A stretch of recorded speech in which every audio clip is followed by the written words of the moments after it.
अस्सलाम वालेकुम 10th class. आज आपका लेक्चर नंबर 2 है बायो का। आपका अगला टॉपिक है homeostasis in plant like animal.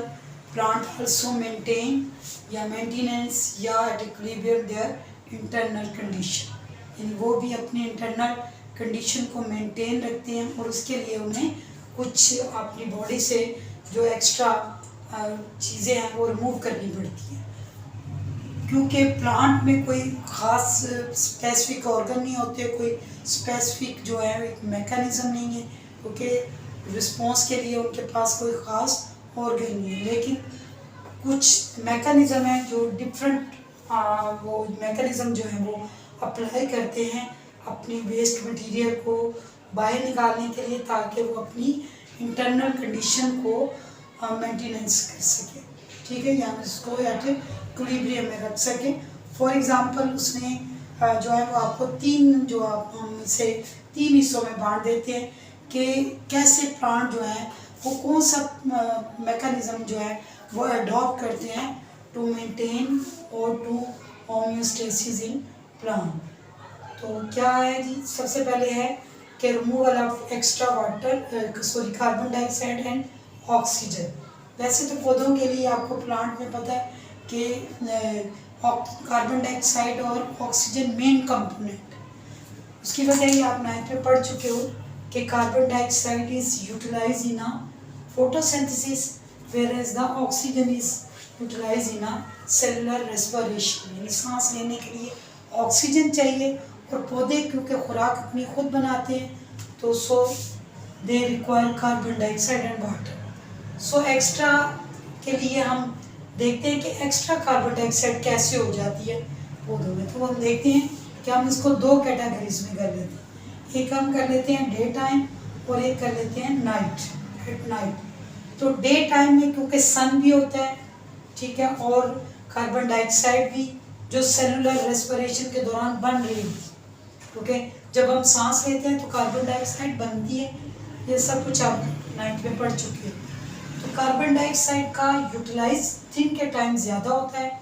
उसकी वजह यह है कि सूरज की रोशनी भी होती है, तो जो प्लांट को अपनी फोटोसिंथेसिस के लिए जो तीन चीज़ें मेन रिक्वायर है वो है कार्बन डाइऑक्साइड, सन यानी सन की एनर्जी, इसके अलावा water.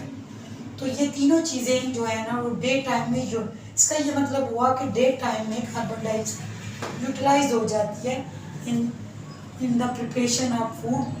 This mechanism is called photosynthesis.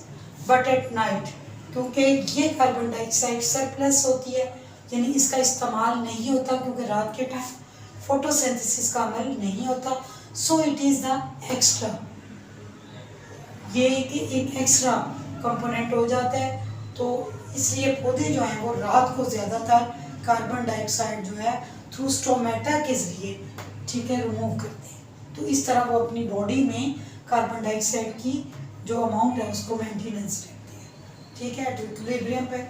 तो एक तो ये हो गया। दूसरा ये है कि ऑक्सीजन भी बनती है, तो वो भी ये है कि वो क्योंकि जो ऑक्सीजन वो रिमूव कर रहे होते हैं वो एक्स्ट्रा ऑक्सीजन जो है वो सेलुलर में रेस्पिरेशन के दौरान यूटिलाइज होती जाती है, क्योंकि सांस पौधा चाहे दिन हो या रात हो वो सांस लेता है, ठीक है, उसकी सेलुलर रेस्पिरेशन कंटिन्यू रहती है ड्यूरिंग नाइट भी और ड्यूरिंग डे भी।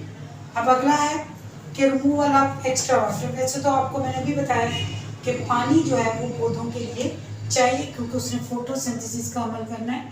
कार्बन डाइऑक्साइड प्लस वाटर और सन और क्लोरोफिल की मौजूदगी में C6H12O6 उसने बनाना है, ठीक है, और oxygen as a by product. लेकिन क्योंकि वो पानी जो है उसकी रात के टाइम, इसके लिए भी हम उसकी दो कैटेगरीज कर लेते हैं कि डे टाइम में क्या होता है। डे टाइम में ये होता है कि जो वाटर होता है अगर एक्स्ट्रा हो भी जाए, वैसे तो वो इस्तेमाल हो जाता है, ठीक है, फोटोसिंथेसिस में, लेकिन अगर ज़्यादा हो भी जाए तो वो थ्रू स्टोमेटा के ज़रिए एक मैकेनिज़्म या एक प्रोसेस होता है जिसको हम क्या कहते हैं, ट्रांसपायरेशन, उससे वो एक्स्ट्रा वाटर जो है वो दिन के टाइम जो है वो रिमूव हो जाता है। लेकिन एट नाइट क्या होता है, क्योंकि ट्रांसपायरेशन का अमल दिन के टाइम नहीं होता, रात के टाइम ट्रांसपिरेशन का अमल नहीं होता, दिन को होता है। तो इसलिए जो है ना वो पानी जो है ना वो जमा होना शुरू हो जाता है कि उसके प्लांट की बॉडी में, तो वो उसको एक ड्रॉप की शक्ल में, ये जो पानी है ये एक्यूमुलेट या जमा होना शुरू हो जाता है in the form of drops. और इस अमल को, इस मैकेनिज्म को हम कहते हैं ब्यूटेशन। और ये ब्यूटेशन के दौरान जो है वो एक समझ लें कि पानी जो है ना वो लीफ के या किसी भी प्लांट के हिस्सों पर कतरों की शक्ल में नजर आना शुरू हो जाते हैं। ठीक, तो एक क्वेश्चन ये भी आता है कि ग्लूटेशन और ड्यू क्या है। तो ड्यू दरअसल कंडेंसेशन ऑफ वाटर है जो वैसे रात को एटमॉस्फेयर में होता है, जबकि ग्लूटेशन जो होता है वो इसका पौधों का अपना पानी, अपना जो वाटर होता है जो इन द फॉर्म ऑफ, जो एक्स्ट्रा वाटर है वो in the form of drop की शक्ल में आ जाता है। उसके बाद है तीसरा है रिमूवल ऑफ मेटाबॉलिक वेस्ट। तो बहुत सी ऐसे वेस्ट उसके अंदर बन जाते हैं पौधों के अंदर जिन्हें निकालना जो है वो ज़रूरी होता है।